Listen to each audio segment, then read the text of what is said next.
할렐루야. 할렐루야.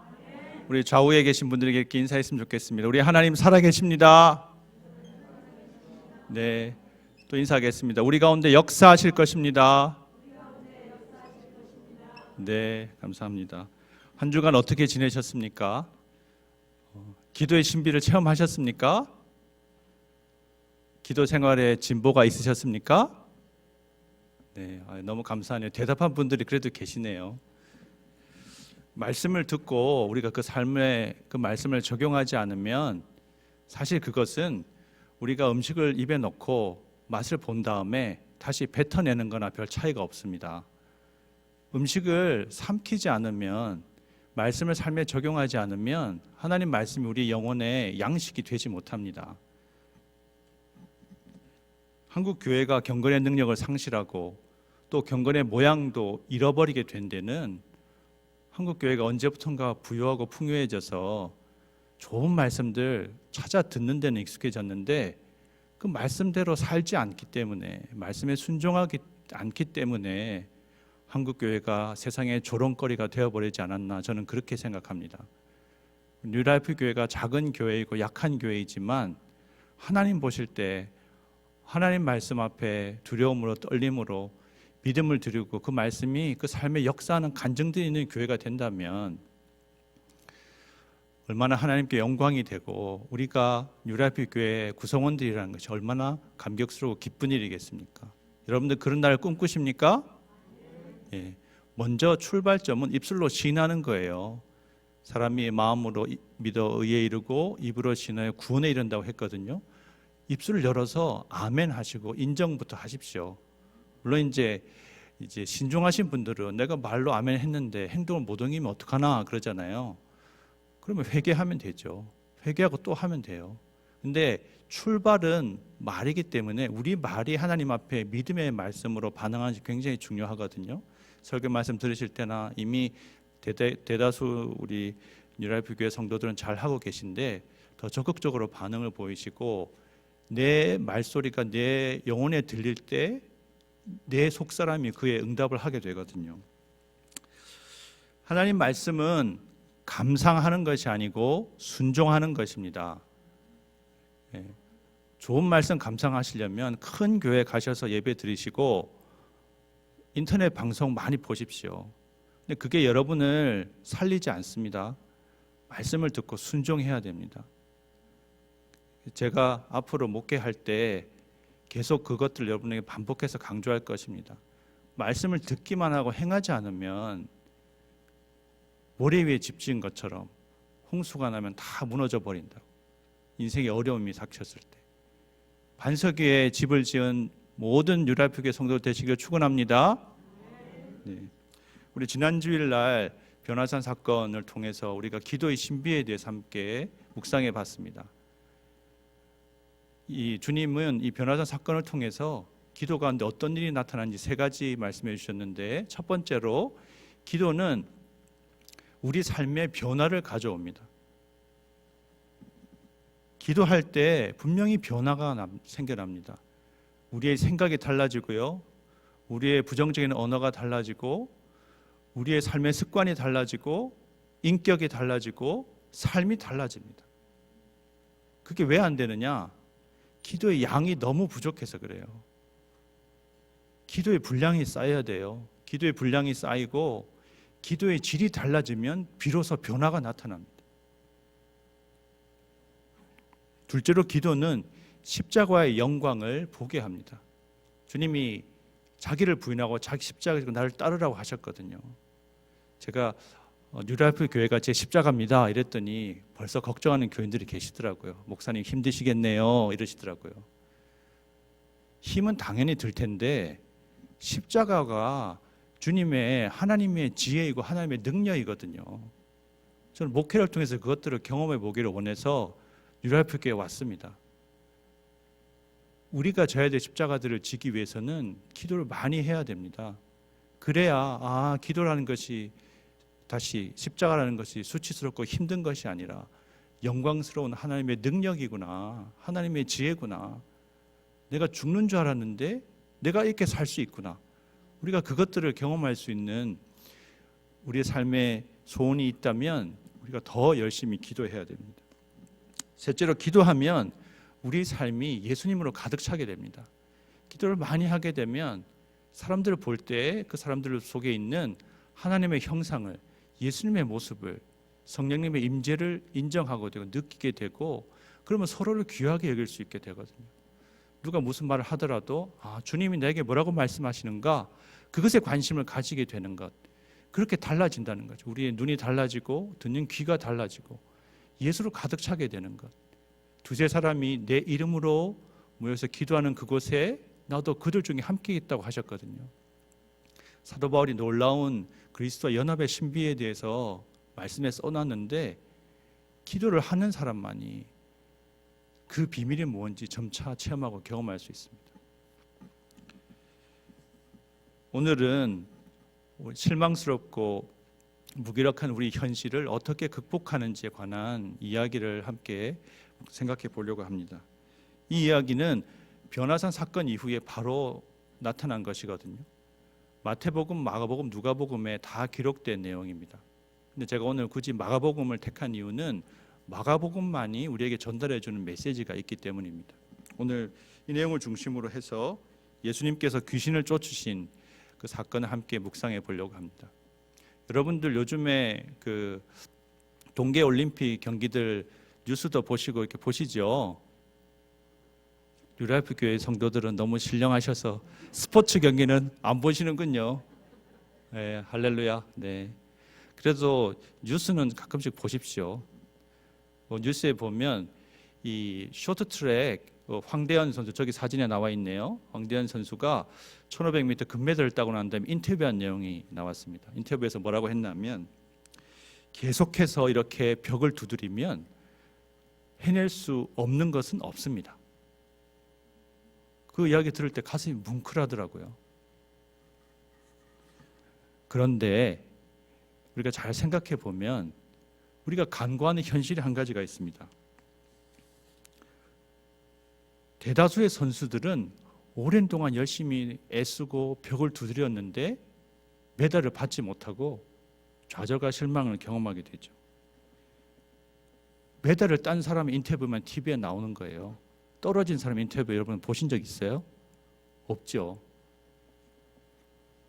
우리 현실은 메달을 딴, 금메달을 딴 황대현 선수와 같지 않고 그냥 많이 잊혀져 가는, 노력했음에도 열매가 없는 그런 현실을 살아가는 무명의 선수들과 같다고 우리가 생각할 수 있습니다. 우리가 노력해도 애써도 안 되는 경우들이 많이 있습니다. 나름대로 궁리하고 노력하는데 우리의 노력이 참 헛되구나, 우리가 애써도 안 되는구나, 그렇게 느낄 때가 많이 있죠. 오늘 제자들이 직면한 상황이 그렇다고 할 수 있습니다. 오늘 사건은 변화산 사건 이후 바로 있었던 일인데요. 변화산에서 영광스러운 기도의 밤을 보낸 예수님께서 세 제자들과 함께 남겨진 제자들이 있는 곳으로 내려왔습니다.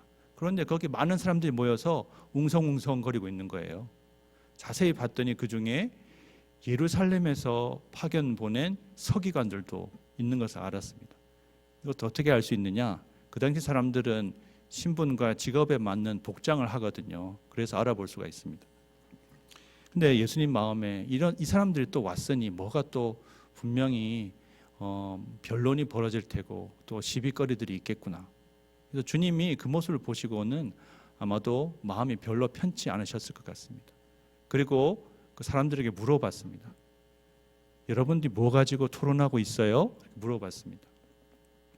사실 요즘이 대선 시절이잖아요. 그래서 대선 토론도 벌써 보니까 제가 두 번째 건 놓쳤네요. 첫 번째 토론을 봤는데 토론회하고 토론회를 한 해 만에 어떻게 한 해 가지고 계속 실랑이를 벌이죠.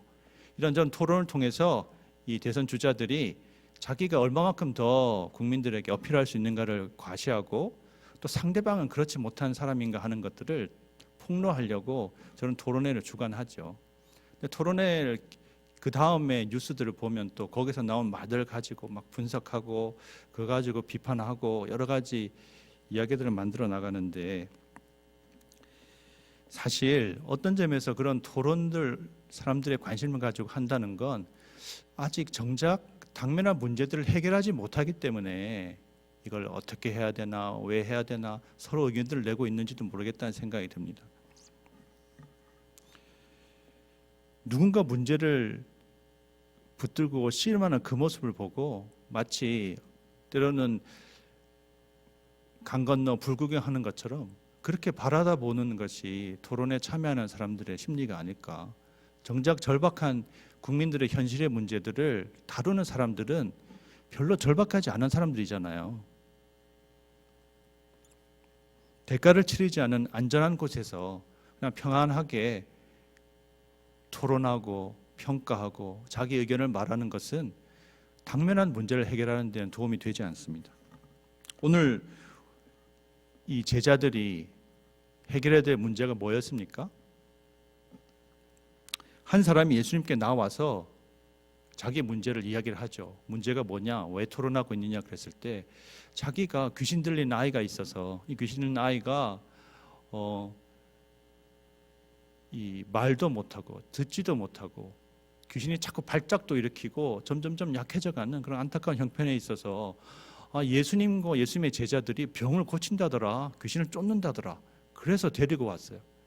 분명히 나중에 보면 어머니도 같이 온 것 같아요. 그랬는데 정작 제자들이 고쳐주지 못한 거예요. 그런데 제자들도 머리를 걸쩍걸쩍 긁었겠죠. 예전에 됐는데 왜 지금은 안 되지? 예전에 정말 신나게 병을 고쳤거든요.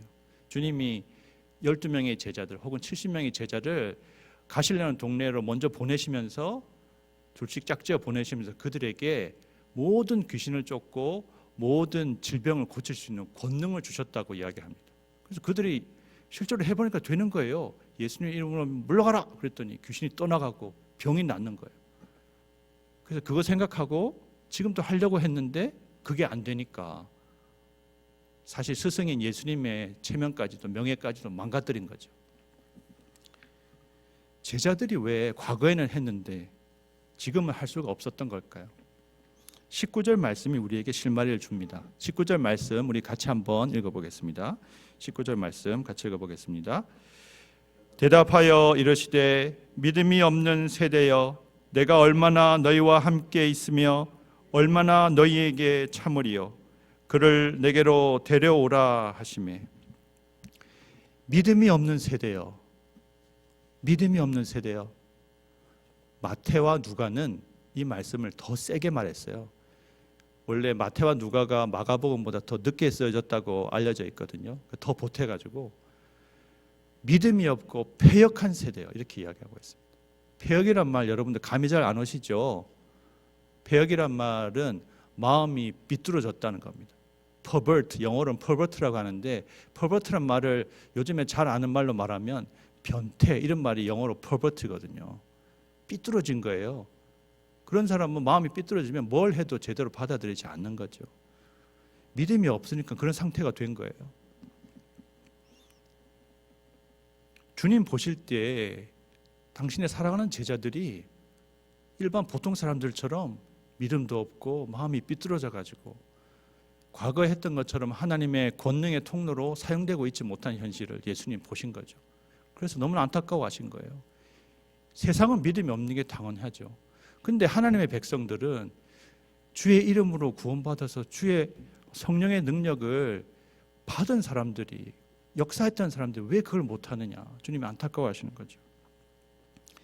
신앙생활을 오래 한 성도들 특히 중직자들과 대화할 때 제가 그런 일이 종종 있었습니다. 이전에 섬기던 교회들에서 보면 이분들이 과거에 은혜 받은 이야기를 막 하시는 거, 하나님 만난 이야기를 또 그리고 자기가 얼마나 열심히 헌신했는지 정말 분골쇄신이란 말 있잖아요. 그렇게 교회를 위해서 섬겼었다. 그런 이야기를 막 자랑스럽게 신나게 말씀하세요. 근데 그런 이야기를 들으면서 모든 분들이 그런 건 아닌데 어떤 분들은요. 그런 이야기 들으면 그런 생각이 제가 들어요. 이분들이 왜 옛날에 이렇게 신나게 열심히 말씀하실까? 그것은 과거에 난 이렇게 은혜 받았는데 지금은 그런 은혜 가운데 살고 있지 못하다. 그것을 반증하는 게 아닐까? 과거에는 정말 열심히 헌신했는데 지금 더 이상 헌신하지 못하겠다. 내가 과거에 열심히 헌신해서 그걸로 충분하다. 이렇게 자기를 변명하려고 하는 게 아닌가? 과거의 은혜와 헌신의 경험을 되새기는 것은 분명히 유익이 있는 일입니다. 하지만 만일 현재 가슴 설레이는 하나님의 은혜를 우리가 누리고 있지 못하다면 과거에 아무리 뭘 했고 뭘 누렸더라도 그것은 큰 의미가 없다고 할 수 있습니다. 왜냐하면 하나님은, 영원한 현재 속에 계신 하나님은 오늘 우리에게 은혜 주시기를 원하시기 때문입니다. 하나님께서는 오늘 우리가 헌신하기를 기대하시기 때문에 그렇습니다. 왕년에 잘 나갔던 믿음은 오늘을 사는 믿음에 비길 수 없습니다. 오늘을 사는 믿음은 오늘 하나님의 역사를 기대하고 바라는 것이기 때문입니다. 이제 주님은 아이를 당신께 데려오라고 명하십니다. 그러자 어떤 일이 생겼나요? 아이가 팔짝을 막 일으켰어요. 오히려 더 나빠진 것 같아요. 떼굴떼굴 구르면서 입에 거품을 물고 쓰러집니다. 성경은 이것을 귀신이 예수를 보고 일으킨 반응이라고 이야기합니다. 하나님이 일하실 때 모든 것이 순탄하게만 이루어지지 않습니다. 성령이 역사하실 때 사탄이 꼭 장난을 치거든요. 사실 여기 계신 많은 성도분들은 공감하시겠지만 우리가 과학 만능 시대에, 자연주의적 세계관에 익숙한 시대에 이 병이란 건, 질병이라는 것이 초자연적인 원인에 기인한다라고 말하는 것은 그렇게 잘 납득이 되지 않는 주장일 수 있습니다. 귀신을 쫓아내면 병이 낫는다. 이것도 잘 받아들이기 어려운 이야기라고 할 수 있죠. 요즘 같으면 이 아이의 증상을 보고 이 아이는 간질이다, 뇌전병에 걸렸구나, 뇌전증이구나, 이렇게 정신과 의사들은 진단을 했겠죠. 그리고 전기로 이렇게 치료를 하든지 약을 먹이든지 이렇게 해서 그것들을 증상을 눌러놓는 정도 역할들을 하겠죠.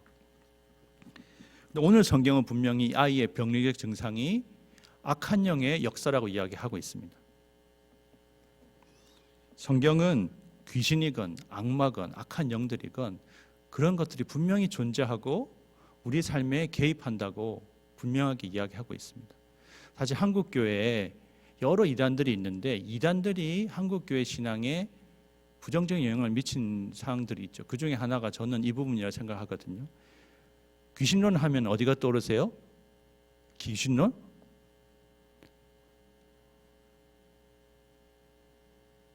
성락교회, 김기동 목사.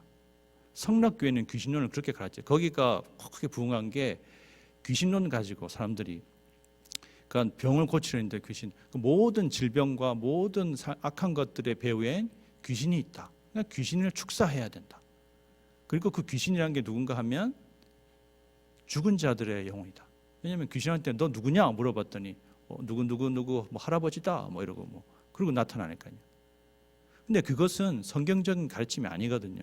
그래서 한국 교회는 그 성락교회 베레아 신학을 이단으로 정죄했습니다. 장로교회는 특히 그렇게 비성경적인 건 도저히 받아들일 수 없다 생각을 하죠. 그런데 성경을 정말 정직하게 읽고 그 말씀을 우리 삶에 적용하려고 보면은요, 보통 장로교인들이 생각하는 것처럼 세상을 자연주의적으로 초자연적인 세계에 대해서 아예 관심을 덮어버리고 병은 몸에 문제가 생겨서 나타난 것이다, 이렇게만 설명하는 것은 아닌 것 같다는 거죠. 우리가 생각하는 것보다는 조금 더 우리 삶에 악한 영의 역사들이 나타나는 것이 성경적인 가르침이고 관점이라는 겁니다. 우리 삶은 다차원적으로 이루어져 있습니다. 여러 차원들이 있어요. 정치, 경제, 사회, 문화, 의학적인 면. 도에베르트라는 네덜란드의 이 신학자는, 법철학자는 15가지 삶에 구별되는 영역이 있다고 이야기했거든요. 근데 어떤 하나를 요즘 시대는 어떤 시대인가 하면 과학을 절대시하고 경제를 절대시하는 시대예요. 그러다 보니 다른 거는 다 마치 없는 것처럼. 근데 인간의 삶은 굉장히 복잡하고 여러 차원이 있기 때문에 한 가지만 다뤄서는 되지 않습니다. 의학적인 도움도 필요하지만 당연히 영적인 관점도 그리스도인들 입장에서는 가져야 되는 거거든요. 그래서 의학적인 것과 영적인 그 관점 두 가지가 서로 모순되거나 배치되는 것은 아니에요. 하나만 선택해야 되는 게 아니라는 거예요. 의학적인 거 당연히 하지만 영적인 관점을 놓치면 안 된다는 겁니다. 그리스도인들은 우리에게서 그것이 가장 중요한 차원이고 관점이기 때문에. 야고보 사도가 그렇게 했잖아요. 야고보 사도가 치유에 대해서 가르치면서 너희들이 장로를 청해서 기도할 때 기름을 부어서 바르고 그리고 병 낫기를 위해서 기도하라고 그랬거든요. 기름을 붓는 건 그 당시에 의학적인 행위입니다. 지금 현대 우리가 느끼는 그런 많은 의학들이 발달한 게 아니기 때문에 분명 우리 삶의 모든 문제들에 악한 영들의 역사가 나타나는 것은 아니지만요. 우리 삶의 많은 심각한 문제들 배후에는 악한 영들이 역사합니다. 도시의 뒷골목에 이런 쓰레기더미나 시궁창에 어떤 것들이 몰려들죠? 의왕시는 그런 데가 없죠. 깨끗한 도시라서요. 서울은 좀 있는데 개발되지 않는 곳에. 도시 뒷골목 쓰레기더미나 시궁창에는 쥐들이 몰려들어요. 우리 인생에 깊은 상처가 있거나 우리 삶의 어떤 성장 과정에서 어려움을 겪거나 문제가 있는 삶의 구조 속에 있으면 혹은 우리가 반복되는 죄악들이 우리 삶에 있으면 그 악취 때문에 악한 영들이 달라붙게 됩니다.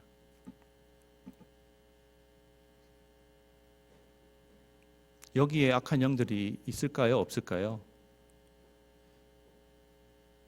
그런 예화들 여러분 들어보시지 않았어요? 두 교회가 있는데 한쪽 교회는 악마가 드글드글 붙어 있어요. 한쪽 교회는 악마가 없대요. 몇 마리 없대요. 많이 붙어 있는 게 어떤 교회인가 하면 열심히 기도하는 성령 충만한 교회예요. 마귀도 전략적으로 하나님 나라의 용사들을 넘어뜨리려고 하지 이미 자기 편이랑 별 차이가 없는 그런 사람들한테는 이미 그 구조 속에 있으니까 따로 손쓸 필요가 없거든요. 근데 믿음으로 살려 하고 은혜 가운데 살려고 하면 마귀들이 장난을 친다는 거예요. 사실 오늘 말씀에서 나타난 이 마귀는 굉장히 질긴 놈입니다. 예수님이 보통 하면 마귀가 나타났을 때 바로 하나님의 아들 예수여 손들면서 바로 항복하거나 금방 나가버리는데 얘는 막 아이를 죽음같이 만들어버리고 막 저항하는 거예요. 악한 영은 바이러스와 비슷합니다. 저와 여러분에게 바이러스가 있을까요? 없을까요? 무균 상태인 사람은 없어요. 뱃속에 있는 아이는 그런 태어나면서부터 우리 마음에 여러 가지 세균이나 곰팡이나 이런 것들이 있어요. 다만 우리가 그것들을 면역력이 있어서 이겨낼 수 있기 때문에 괜찮은 건데 그거를 못하게 되면 점점 나이가 들고 면역력이 약해지면 외부의 공격이 취약해지거든요.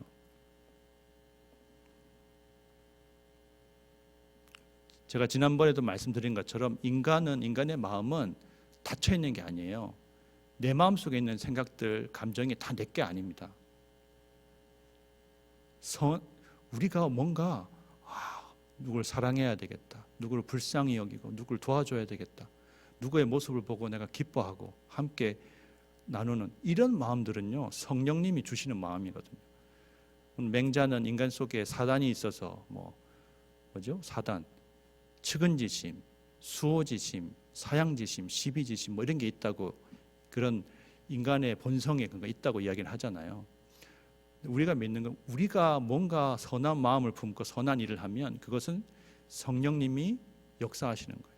근데 우리가 그리스도인인데도 악하게 생각하고 악하게 말하게 되면 마음이 삐뚤어지고 굳어지면 악한 영이 장난을 치고 있는 거예요.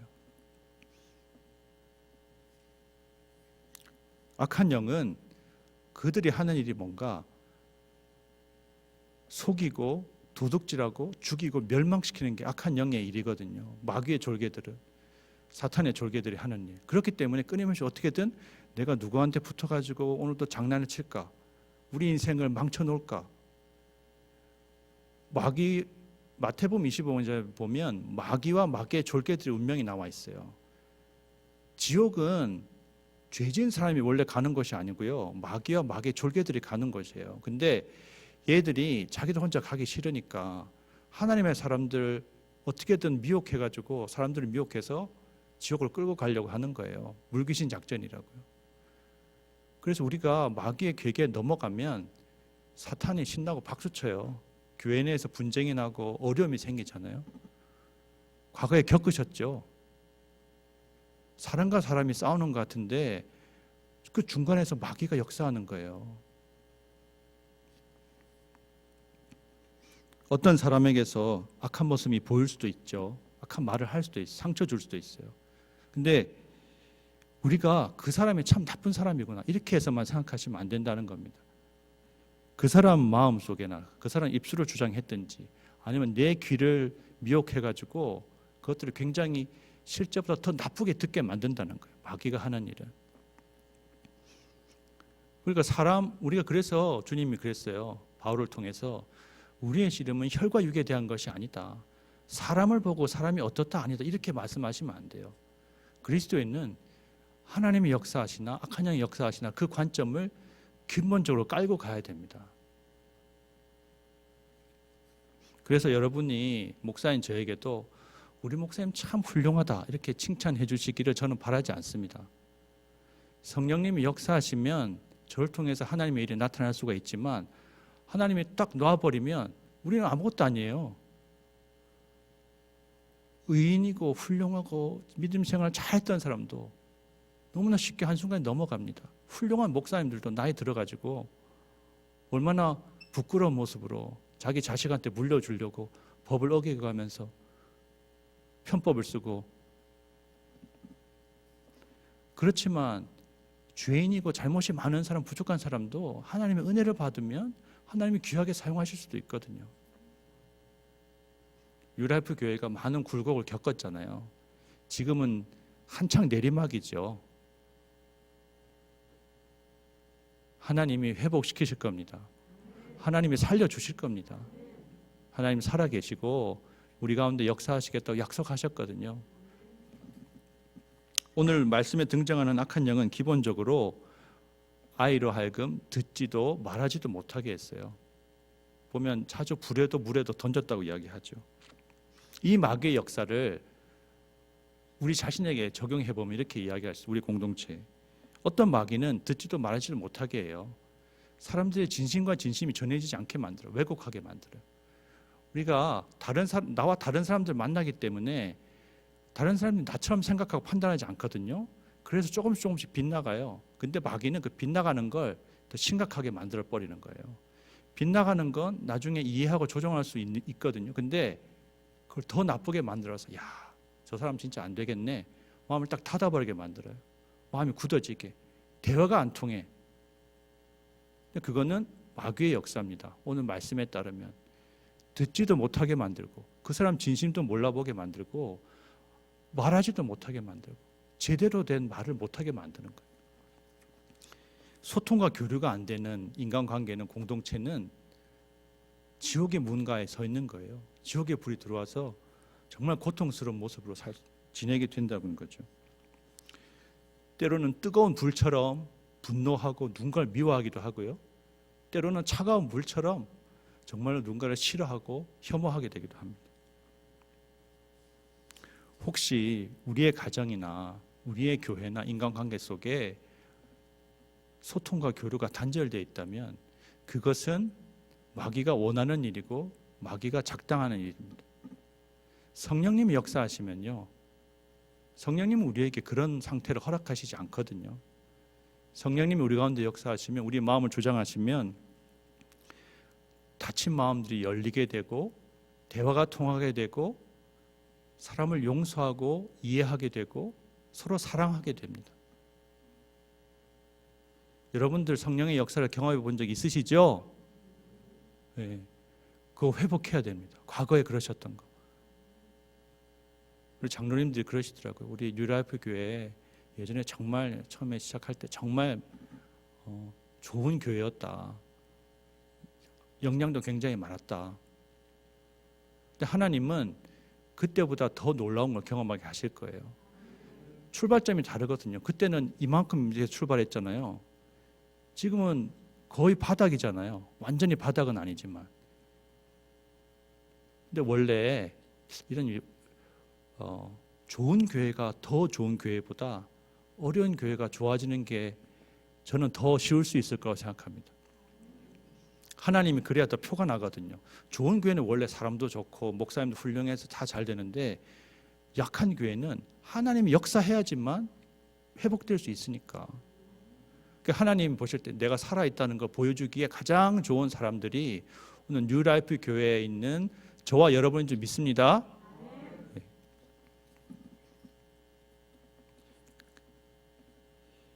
교회 영적 지도자들이 여러분을 실망시킨 일들이 있죠. 목회자들이, 장로님들이 여러분의 기대에 미치지 못하는 일이 있어요. 그래서 교회를 떠나신 분도 계시고 떠나겠다고 준비하는 분도 계세요. 그런 점에 대해서 제가 목회자로서, 목회자의 한 사람으로서 여러분께 너무나 죄송한 마음입니다. 사람이 한 번, 두 번 실망을 겪으면, 상처를 받으면 자기 본능이 발동해가지고요, 다음에는 잘 마음을 열지 않아요. 여기 계신 분 중에 저에게 마음을 여신 분도 계시지만 아직까지 지켜보는 분도 계실 거예요. 예배당 나오지 않고 혹시 온라인으로 보신 분 소문만 들으면서 어떻게 되나 보자 그런 분도 계실지 모르겠어요. 실망하지 않기 위해서 마음을 꽉 붙여잡고 여차하면 마음을 탁 닫아버리려고. 아마 여러분도 그러실지 모르겠어요. 왜냐하면 상처를 많이 받았으니까.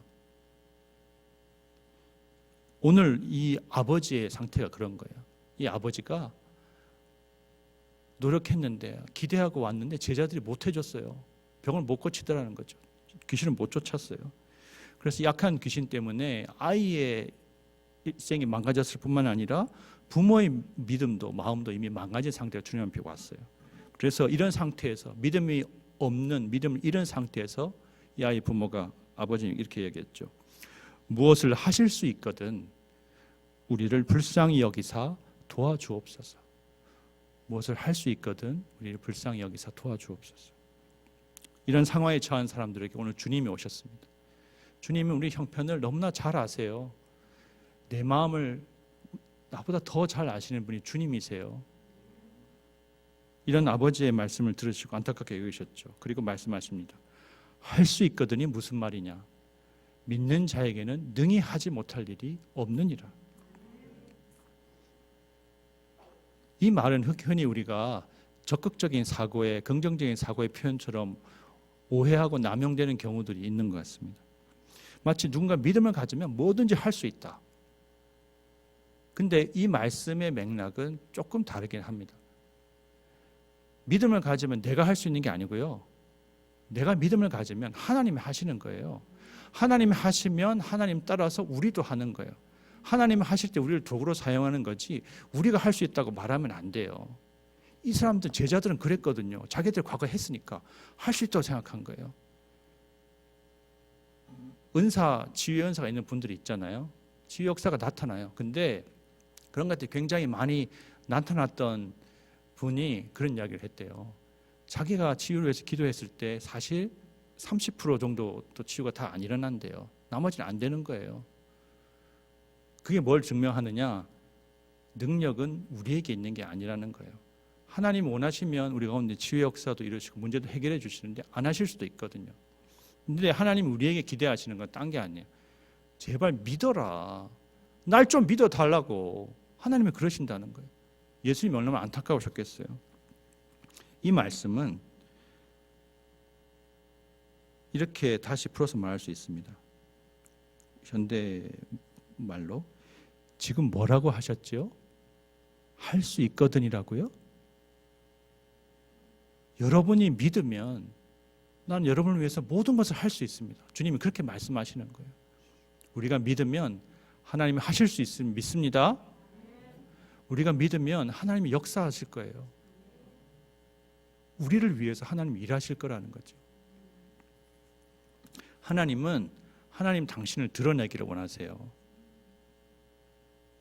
그래서 우리가 하나님한테 하나님 제발 나를 고쳐주세요. 내 가정을 고쳐주시고 우리 교회를 고쳐주세요. 그래서 하나님 영광 받아주세요. 한국교회 많은 교회들이 망해가고 있거든요. 5분의 1 정도의 교회들은 문을 닫을 위기에 있다고 그래요. 근데 하나님이 다시 살려주셨으면 좋겠어요. 그리고 뉴라이프 교회가 하나님이 살려주신 교회에 또 하나의 예시가 됐으면 좋겠어요. 사람이 하나님을 믿으면 하나님께서 일하십니다. 사람이 믿는 만큼 하나님께서 일하십니다. 하나님이 일하시려면 하나님의 그 역사를 담아낼 그릇이 필요하거든요. 그게 믿음이에요. 하나님의 능력이 흘러갈 통로가 필요해요. 그게 믿음의 기도입니다. 문제를 해결할 능력이 우리에게 없지만 하나님께 있습니다. 주님 말씀하셨어요. 능히 하지 못할 일이 없다. 믿는 자를 위해서는 하나님이 못할 일이 없다고 말씀하시는 거예요. 믿음을 잃어버린 상태에서 우리가 어떻게 해야 될까요? 24절 말씀이 우리에게 그 방법을 가르쳐 줍니다. 같이 한번 읽어보겠습니다. 곧 그 아이 아버지가 소리를 질러 이르되 내가 믿나이다 나의 믿음 없는 것을 도와주소서 하더라. 아멘. 내가 믿나이다 나의 믿음 없는 것을 도와주소서. 우리가 한번 하겠습니다. 내가 믿나이다 나의 믿음 없는 것을 도와주소서. 제가 믿음을 잃어버렸습니다. 제가 믿음이 없습니다. 할 수 있는 것이 없습니다. 주님 제발 도와주세요. 주님 제발 살려주세요. 이렇게 기도하라고 우리에게 이 말씀을 주신 겁니다. 이 아버지는 소리를 질러서 기도했어요. 저는 여러분들이 소리를 지르고 절박하게 기도하셨으면 좋겠어요.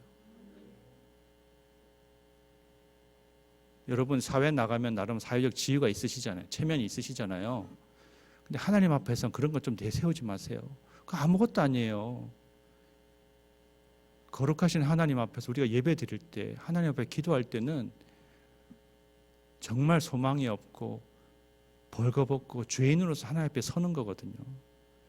그렇게 해야 하나님이 은혜 주세요. 여러분이 이렇게 폼 잡고 괜찮은 모습으로 이렇게 기도하면 우리의 마음속에 교만이 있는 한 하나님이 일하시지 않아요. 그거 다 내려놔야 돼요. 여러분의 체면과 여러분의 이런 것들은 글쎄 뭐 하나님이 은혜 주셔서 모든 것이 잘 되고 형통하고 문제가 없는 그런 교회에 여러분이 다니신다면 그렇게 점잖게 그렇게 기도하실 될지도 모르지만 뉴라이프 교회는 아닙니다. 여러분이 저를 청빙하셨잖아요. 제가 볼 때 우리는 정말 낮아져서 하나님 앞에 기도해야 돼요. 이 아버지가 한 것처럼 소리 지르면서 악을 쓰면서 눈물 흘리면서 기도해야 돼요. 우리 안에 딱딱한 껍질들이 깨져야 성령님이 일하실 수 있거든요. 하나님이 우리를 못 들어서 크게 소리 지르는 게 아니에요. 우리 껍질이 깨지기 위해서예요. 우리 굳은 껍질이 깨지기 위해서. 제가 경험으로 알아요. 그거는. 그렇게 해야 깨지더라고요. 우리의 절박함은 우리의 목소리로, 우리의 몸의 자세로 표현되죠. 뉴라이프 교회는 하나님께서 해주시면 좋지만 뭐 안 해주시면 할 수 없죠. 이런 쿨한 태도를 취하시면 절대 안 됩니다. 해주시면 안 돼요. 우리 죽어요. 이렇게 기도하셔야 돼요. 그렇게 기도할 겁니다. 아이의 아버지의 간절한 부르심을 들으신 주님께서는 아이를 사로잡고 있는 더러운 귀신을 드디어 쫓아내십니다. 먼저 귀신의 이름을 부르죠. 말 못하고 못 듣는 귀신아. 귀신의 정체를 먼저 파악하는 것이 중요하거든요. 하나님의 아들 예수님의 권위를 그 다음에 확인하십니다. 내가 내게 명하노니. 우리가 뭔가를 할 수 있다면 우리 안에 계신 성령님의 권위로 인해서, 예수 그 이름의 권위로 인해서 하나님의 뜻대로 할 때 그 역사들이 나타나는 거거든요. 그리고 귀신을 쫓아내시죠. 그 아이에게서 나오고 다시 들어가지 마라. 근데 귀신이 순순히 조용히 나가지 않아요. 아이를 또 확 뒤집어 놓고 소리 지르고 그리고 나갑니다. 귀신이 떠나니까 아이는 죽은 것처럼 잠잠해 있죠. 마지막으로 예수님께서 죽은 것 같은 그 아이를 손을 잡아서 일으키시니까 아이가 일어나는 거예요. 어떻게 보면 이 모습은 죽은 자를 살리는 모습, 나중에 우리 가운데 죽은 자를 살리시는, 우리의 죽은 영혼을 살리시는 그 모습을 상상할 수 있을 거예요. 예수님께서는 사실 이렇게 굉장히 쉽게 현장에서 딱 끝장을 내셨어요. 근데 실제로 악한 영이 떠나가는 역사는요, 시간이 걸립니다. 한번 예수님을 명하노니 마귀야 떠나갈지어다 이런다고 잘 떠나가지 않아요. 왜냐하면 하나님의 능력을 우리가 흘려보내거나 우리 안에 성령님이 계셔도요, 그것들을 흘려보내고 그걸 사용하는 데에서 우리가 훈련이 안 돼 있거든요. 그래서 오늘은 제가 축사에 대해서 여러분께 말씀드릴 건 아니고, 성령님이 거하는 모든 그리스도인들이 영적 싸움을 하는데 가장 기본이 되는 세 가지만 말씀드리려고 합니다. 첫 번째는 영적 식별입니다. 제가 계속해서 말씀드리는 거예요. 하나님이 계속 뉴라이프 교회에 주시는 말씀이에요. 우리 안에서나 다른 사람에게서 악한 영이 역사하는 그것을 식별해야 됩니다. 마음의 움직임이 있어요. 기분이 나빠요. 마음이 굳어져요. 그때 그 마음대로 뭘 하면 안 돼요. 자기를 봐야죠. 내 마음속에서 이게 일어나고 있네? 이게 내 마음인가? 사단이 준 게 아닌가? 이거 굉장히 중요합니다. 이거 여러분이 여러분의 마음을 늘 살피고 경계하는 이것만 돼도요, 여러분 인생이 정말 달라질 수 있어요. 원래 전쟁에서 출발은 4주 경계거든요. 제가 계속 반복해서 말씀드리는 거죠. 우리가 드는 생각이 옳기 때문에 우리가 이 옳다는 그 확신의 근거에서 누군가를 정죄하고 미워하죠. 목사님이 어떻게 저러냐? 장로님이 왜 그래? 권사님인데 저거밖에 안 돼? 우리가 아무리 옳은 판단을 해도요, 공동체의 덕을 세우고 사람을 살리는 일, 사람을 사랑하는 일이 아니라면 그건 사탄의 도구가 될 수 있어요. 옳은 판단, 옳은 생각이 중요한 게 아니에요. 우리의 그 순간 영적인 상태가 중요해요. 내가 하나님 앞에 있는가? 옳은 판단을 하고 옳은 말을 하는 사람들의 영적인 상태가 어떤가 하면요, 자기가 심판자와 판단자가 돼요. 우리가 모든 것을 알 수 있어요? 다른 사람의 마음을 몰라요? 상황도 몰라요? 우리의 판단은 정말 많이 틀려요. 근데 그것 믿다고, 그걸 맞다고 생각하고 그대로 행동하면, 그렇기 때문에 사탄이 장난치는 거죠. 옳다구나 그러면서. 성령께서 우리에게 마음을 주시면 우리의 마음은 부드러워지고 따뜻해지고 겸손해지고 온유해집니다. 하늘의 지혜는 성결하고 화평하고 양순하고 관용하고 양순하며 긍휼과 선한 열매가 가득하고 편견과 거짓이 없다고 했습니다. 성령께서 주시는 마음은 우리를 하나님께 더 나아가게 만들어요. 성령님은 우리를 회개하게 만들고 하나님 때문에 근심하게 만들긴 하지만, 그 일을 제외하고는 우리 마음에 평화를 주시고 기쁨을 주시고 감사를 주시고 사랑을 부어주신다는 거예요. 그게 아닌 마음의 상태로서 뭘 하시면 안 돼요. 말하지 마시고 행동도 하지 마세요. 만약에 우리의 어떤 생각과 감정 때문에 우리가 하나님으로부터, 은혜의 자리로부터, 헌신의 자리로부터 멀어진다면 그것은 99% 사탄이 장난치는 데 넘어간 거예요. 예수님께서 그러신 것처럼 우리는 마귀의 시험을, 악한 영의 역사를 늘 경계하고 식별해야 됩니다. 두 번째로 중요한 것은, 따라해 주십시오, 회개. 그래서 중요한 게 회개예요. 제가 말씀드렸잖아요. 악한 영이 역사하려면 우리 안에 죄들이 있어야 되거든요. 쓰레기가 있어가지고 냄새가 나면 쥐들도 바퀴벌레도 몰려든다는 거죠. 회개는 영적 청소예요. 회개는 주님이 처음에 선포하신 메시지 그거예요. 회개하라, 천국에 가까워왔느니라. 회개해야 천국이 우리 삶에 임한다는 거예요. 한국 교회가 언제부턴가 회개를 잃어버렸어요. 회개 기도를 하지 않아요. 그냥 너도 죄 많고 나도 죄 많고 그냥 우리 쌤쌤으로 가자. 죄가 우리 속에 많이 있는데 성령님이 어떻게 일하시겠어요? 마귀만 많이 역사하지. 그냥 교회가 분쟁이 나고 엉망이 되는 거예요. 회개는 지옥의 권세를 이길 수 있는 유일한 비결입니다. 회개를 통해서만 우리는 온유하고 겸손한 예수님을 닮아갈 수 있게 돼요. 악한 영의 역사는 육신의 소욕을 타고 일어나죠. 육신의 일이 반복되면 악한 영이 그 냄새를 맡고 마음에 깃들이게 되죠. 그래서 우리는 우리 마음의 쓰레기를 치우는 일을 해야 됩니다. 사도 바울이 성령을 따르지 않고 육체를 따르는 사람은 육체의 일로 열매를 맺고 하나님 나라에 들어갈 수가 없다고 이렇게 말씀하셨어요. 제가 말씀 읽어보겠습니다. 육체의 일은 분명하니 곧 음행과 더러운 것과 호색과 우상 숭배와 주술과 원수 맺는 것과 분쟁과 시기와 분냄과 당짓는 것과 분열함과 이단과 투기와 술 취함과 방탕함과 또 그와 같은 것들이라. 전에 너희에게 경계한 것 같이 경계하노니 이런 일을 하는 자들은 하나님의 나라를 유업으로 받지 못할 것이요. 아멘. 우리 마음속에 늘 요동치는 죄의 찌꺼기를 회개 기도로 토해놔야 됩니다. 우리 교회도 예배 때마다 참회 기도를 하잖아요. 개혁교회 중요한 예배 전통이에요. 가톨릭에서는 사적으로 이 고해성사를 하지만 개신교는 하나님 앞에서 예배할 때 죄를 고백하는 일을 하죠. 회개 기도를 하면 예수님의 보혈이 우리를 덮어주세요. 눈보다 희게 만들어주시고 하나님 앞에 설 수 있게 만드시고요. 우리 안에 죄성이 점점점 줄어들고 깨끗해지기 때문에 악한 마귀가 뭔가 해보고 싶어도 할 건덕지가 없게 되는 거예요. 여러분이 기도해야 될 뭘 기도해야 될지 모르겠다면 회개 기도하십시오. 셋째는 은혜로 강해져야 합니다. 은혜로 강해져야 됩니다. 우리 삶의 역사하는 악한 영의 힘을 약화시키려면 우리 속사람이 강해져야 됩니다. 우리 속사람이 강해진 은혜의 방법들이 있습니다. 여러분이 너무나 잘 아시는 거죠. 첫 번째가 예배하는 겁니다. 지금 예배하고 계시잖아요.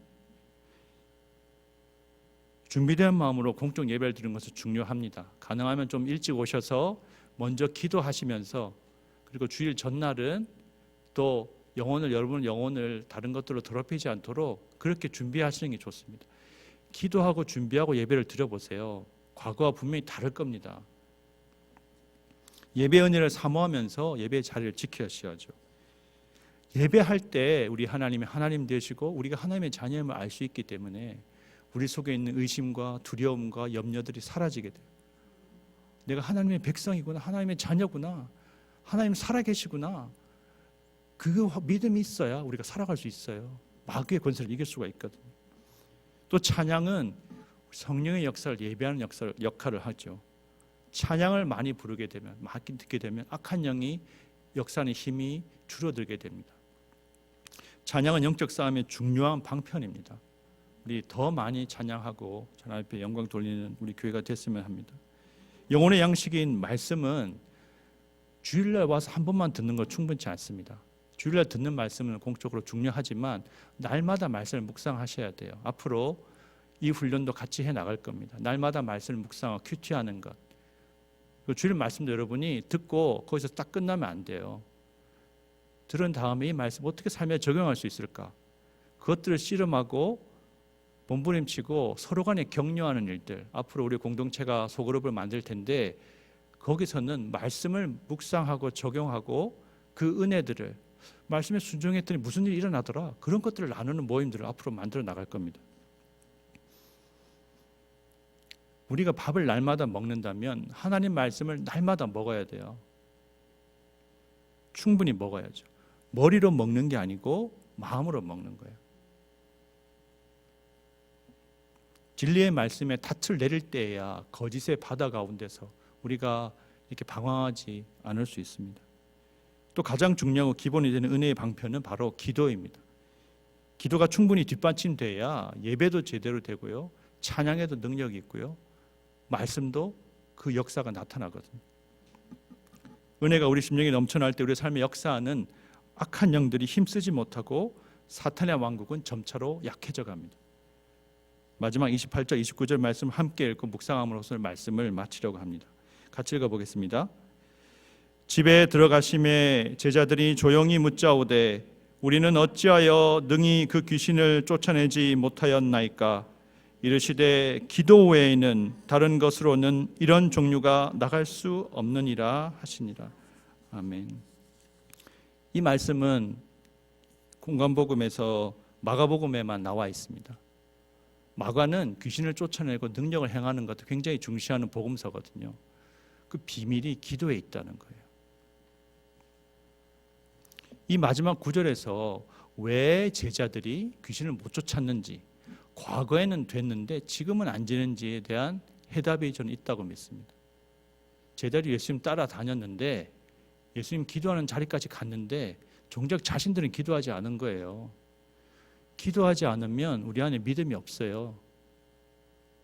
어제 믿음이 있었어도 오늘 기도하지 않으면 오늘 우리에게 믿음이 없어요.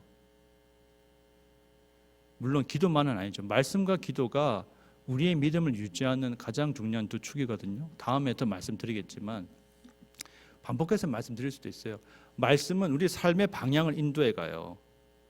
자전거 나중에 그림 보여드릴게요. 근데 말씀만 읽고 기도만 안 하면 어떻게 되느냐? 방향은 아는데 가지를 못해요. 기도는 자전거의 뒷바퀴와 같아서 밟고 나가는 힘을 준단 말이에요. 힘은 있는데 말씀이 없으면 어떻게 돼요? 어디로 갈지 모르는 거죠. 가기는 가지만 막 가는 거죠. 그래서 말씀이 부족하고 기도를 많이 하는 분들은 밸런스가 이러기 쉽거든요. 또 기도를 또 말씀은 많이 읽는데 아는데 기도를 안 하는 분들은 냉랭해요. 능력이 없어요. 장로교회는 그렇게 되기 쉽죠. 말씀을 강조하기 때문에. 두 가지는 어느 하나 양보할 수 없는 중요한 우리 신앙의 두 개인 영성의 경건의 두 축인데요. 철저히 하나님을 신뢰하고 의뢰하는 믿음의 기도가 없었기 때문에 그들에게는 예수님과 같은 기도 생활이 없었기 때문에 과거에 했더라도 하지 못하는 겁니다. 제자들의 모습은 끝까지 실망스럽습니다. 예수님 십자가 지실 때 예수님 배반하고 다 부인하고 다 도망갔어요. 이들이 언제 비로소 진짜 예수님 제자다운 모습으로 섰느냐? 오순절 다락방 사건 이후에. 그때 비로소 그들의 삶에는 예수님에게서처럼 능력이 흘러가는 삶을 살게 되죠. 초대교회 주님이 하셨던 역사들이 지금도 일어날 수 있다고 믿습니다. 오늘도 우리에게 성경을 주셨으니까요.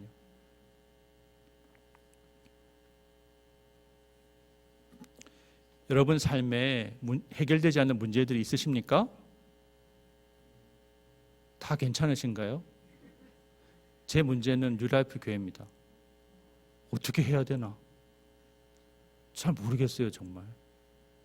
근데 믿음이 있습니다. 하나님이 일하실 거란 믿음. 우리의 상식적인 경험으로 우리의 삶의 문제들, 질병, 인간관계, 경제적인 문제, 자녀의 문제, 이런 것들 해결할 수 없는 상황들이 많이 있어요. 영적인 돌파구가 필요합니다. 그래서 기도 외에는 해결책이 없기 때문에 이번 사순절 기간 동안에 같이 한번 읽어주세요. 시작. 사순절 40일 정교인 특별 새벽 기도. 오늘 설교의 결론은 저겁니다. 설교를 잘 들으셨어도 새벽 기도 안 하시면 말짱 꽝이에요.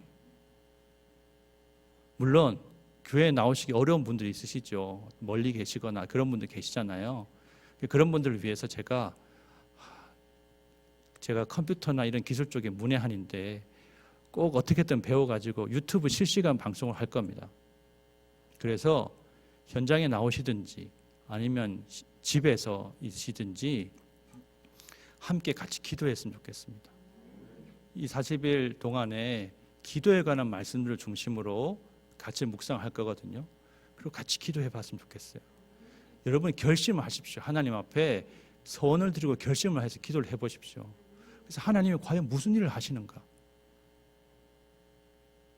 저 나름대로는 승부수입니다. 이거 했는데 아무 일도 없으면 안 됩니다. 기도하면 하나님이 우리 가운데 일하시기 때문에 저는 하나님이 기적을 일으키시는 걸 보고 싶습니다. 여러분도 보고 싶으신가요? 네, 그럼 우리 같이 기도했으면 좋겠습니다. 오늘 우리가 이 시간에 하나님 앞에 감동을 주신 대로 같이 기도하는데요. 말씀 들으신 대로 기도밖에는 우리 삶의 문제들, 해결하지 못하는 문제들을 어떻게 할 수 없는데 하나님 우리에게 믿음을 더하여 달라고, 이 아버지가 기도했던 것처럼 우리가 두 번 기도할 텐데 첫 번째는 말씀을 가지고 기도할 때 이렇게만 기도하십시오. 주님, 제가 믿습니다. 나의 믿음 없음을 도와주십시오. 우리가 믿음이 없어서 지금 여기까지 왔어요. 기도하지 않아서 여기까지 왔거든요. 그러니까 하나님 살려주세요. 우리가 이렇게 같이 기도하고 그 다음에 조금 지난 이후에 다시 제가 중보기도 제목을 5가지 뽑아왔거든요. 오늘은 지휘기도 대신에 저 기도를 할 텐데 저 기도 제목을 보시면서 같이 기도하도록 하겠습니다. 우리 주여 부르짖고 잠시 기도하도록 하겠습니다. 주여, 주여, 주여. 하나님 아버지, 우리를 불쌍히 여겨 주옵소서. 우리의 믿음 없음을 불쌍히 여겨 주옵소서. 우리가 하나님께 그 거시를 받고 주님의 사랑을 받았으면서도 하나님 일하실 것을 기대하지 못하고 우리 삶의 문제를 때문에 고통하며 안타까워하며 하나님 나름대로 해결해 보려고 아둥바둥하고 근심하는데 하나님이 우리의 삶의 문제가 너무나 무겁고 어려운 것을 주여 고백합니다. 하나님 아버지, 귀신 들려서 하나님 말하지 못하고 듣지도 못하고 발작하는 이 아이를 하나님 주님께서 고치신 것처럼 우리의 삶도 주님이 찾아오셔서 고쳐주옵소서. 하나님 우리에게 믿음을 회복시켜 주옵소서. 하나님이여, 하나님 일하실 수 있는 하나님의 능력이 나타나는, 하나님의 기적이 나타나는 하나님 아버지, 그 믿음을 우리에게 허락하여 주옵소서. 우리가 믿음이 부족하오니 아버지, 우리의 믿음 없음을 주여 불쌍히 여겨주시고 도와주옵소서. 하나님이여, 하나님이여 불쌍히 여겨주옵소서. 하나님이여, 우리를 긍휼히 여겨 주옵소서. 하나님이여, 살려주시기를 원합니다. 하나님 유라표교회를 살려주시고 우리 교회 성도들을 살려주옵소서. 하나님 성도의 삶에 하나님 질병의 문제, 하나님 건강의 문제, 하나님 아버지 재정적인 문제, 인간관계의 문제, 여러 근심과 문제들 주님만이 고칠 수 있사오니 오셔서 주시기를 주여 바라고 소원합니다. 주옵소서. 우리가 우리 중보기도 제목들을 보면서 5가지 가지고 같이 기도하겠습니다. 주여 친히 주의 몸된 교회를 세워 주옵소서. 예배 중인 삼위일체 하나님 충만히 임하여 주옵소서. 흩어진 양들을 다시 주의 품에 모아 주소서. 사역을 감당할 일꾼들을 보내어 주소서. 담임 목사에게 말씀과 기도의 능력을, 당회원들에게 지혜와 사랑을, 헌신자들에게 자원하는 마음과 헌신의 기쁨을 주소서. 우리 5가지 기도 제목으로 한 번 더 기도하도록 하겠습니다. 하나님 아버지, 주님께서 하나님 아버지 내 교회를 반석에 세운다고 말씀하셨죠. 우리가 주님을 믿고 신뢰합니다. 아버지, 하나님 아버지, 뉴라이프 교회는 주님의 교회입니다. 주님이 친히 세워주시고 하나님을 돌보시기를 원합니다. 우리가 예배할 때 주님 임하여 주옵소서. 우리의 마음 가운데 임하여 주옵소서. 우리의 심령이 새로워지고 달라지기를 원합니다. 우리를 붙잡고 매고 있는 악한 마귀 사단이 하나님 아버지 떠나가는 것을 보기를 원합니다. 우리가 성령의 주인 자유를 경배되기를 원합니다. 하나님이여, 예배 가운데 임하여 주옵소서. 예배 자리에 하나님을 여시고 은혜를 부어주시고 영광의 빛이 비치게 하셔서 하나님의 이것을 사모하며 나오는 사람들이 들어갈 수 있도록 하여 주옵소서. 하나님이 우리 가운데 흩어진 영혼들 많이 있습니다. 마음이 다치고 사단의 시험에 빠져서 하나님 아버지 예배 자리를 떠나고 하나님 앞에 가는 분들이 있습니다. 아버지, 하나님 아버지, 함께 이 가운데 신앙생활의 주의 뜻이 오면 흩어진 영혼들을 불러 모아주시고 마음을 움직여 주옵소서. 하나님 아버지, 잃어버린 양들을 찾는 사명 감당할 수 있도록 뉴라이프 교회를 사용하여 주시기를 원합니다. 아버지 하나님, 사람의 마음을 바꾸는 우리가 할 수 없습니다. 그러나 주님이 하실 수 있을 것 믿사오니 하나님 아버지, 다시 우리와 함께 신앙생활 분들을 불러 모아주시기를 원합니다. 하나님 아버지, 우리가 할 일들은 많이 있는데 교회에 일꾼이 없습니다. 하나님이여, 주소할 주인에게 구하여 일꾼을 보내달라고 말씀하셨지 않습니까? 우리가 기도하오니 하나님 일꾼을 보내어 주옵소서. 하나님 아버지, 헌신하게 하시고 기쁨을 헌신하게 하시고 하나님 예배를 위해서, 사역을 위해서 필요한 사람들을 보내주셔서 하나님 아버지, 주님 교회가 무너진 것을 하나하나 세워나갈 수 있도록 역사하시고 은혜 베풀어 주시옵소서. 하나님 아버지, 저에게 주님께서 성령의 능력을 충만히 부으셔서 하나님 아버지의 양들을 주의 말씀을 먹이에 부족함이 없게 하여 주시고, 하나님 기도의 권능을 주셔서 하나님 아버지와 함께 기도할 때 성령님 임재하시고 하나님 지혜와 회복의 역사가 나타나는 것을 경험하게 하여 주옵소서. 아버지 하나님 주의 종으로 불러오셨사오니 주님 책임져 주옵소서. 주님이 도와주지 않으시면 제가 할 수 있는 것이 무엇이 있습니까? 오 하나님 일하여 주시기를 원합니다. 우리 장로님들에게 교회를 다스리고 돌볼 수 있는 지혜와 하나님 사랑을 넘치도록 부어주시길 원하고, 하나님이 이름도 없이 빛도 없이 교회를 섬기는 수많은 일꾼들 가운데 주여 함께해 주시고 역사하여 주옵소서. 하나님의 신의 기쁨과 감격을 주시고 주님의 능력으로 감당케 하시고 하나님 아버지 주님의 위로가 있게 하시고 큰 상급이 있을 수 있도록 주의 은혜 허락하여 주시옵소서. 오 하나님 아버지,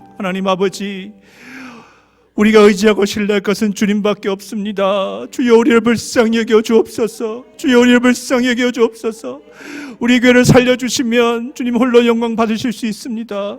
우리는 실패하고 못할 수 없는 자들이기 때문에 우리 교회를 통해서 주님이 일하시고 주님을 살려주시면 하나님 아버지 주님만이 홀로 영광 받을 수 있사오니 하나님 아버지 일하여 주옵소서. 우리 안에는 상처들을 치유하시고 하나님이 우리 속에 있는 오래된 죄악의 뿌리들을 뽑아주시고 우리를 얽매고 있는 악한 마귀의 사단의 사슬들을 끊어주셔서 우리로 하여금 성령님이 허락하시는 자유와 하나님 평화와 기쁨과 하나님 그 은혜를 맛보며 하나님 우리가 점점 주님을 닮아갈 수 있게 하옵소서. 기도 없이는 할 수 없기 때문에 우리가 하나님 기도 외에는 우리가 문제를 해결할 수 없기 때문에 우리가 기도하기로 작정하여 싸우니 하나님 아버지 우리가 앞으로 40일 특별 새벽 기도를 통하여서 주님께 행하신 놀라운 기적을 역사를 체험하며 하나님 아버지 옆에 간증하며 영광 돌릴 수 있도록 은혜 허락하여 주옵소서. 이 모든 말씀 우리 기도를 들으시고 역사하신 우리 주 예수 그리스도의 이름으로 기도합니다. 아멘. 이제는 우리 주 예수 그리스도의 은혜와 하나님 아버지의 무한하신 사랑하심과 성령님의 교통하심이 주여 우리를 불쌍히 여겨 주옵소서. 우리의 믿음 없음을 불쌍히 여겨 주옵소서. 주님 앞에 기도함으로 주님의 은혜를 구하며 주님의 기적을 경험하기로 소원하며 결단하는 뉴라이프 교회 모든 성도들 머리 위에와 그들의 가정과 삶 위에 이 자리에 참여하지 못한 방황하고 있는 주의 영혼들 위에 또 이 나라와 이 민족 대한민국 위에 이제로부터 영원토록 함께 하실 것을 간절히 축원하옵나이다. 아멘.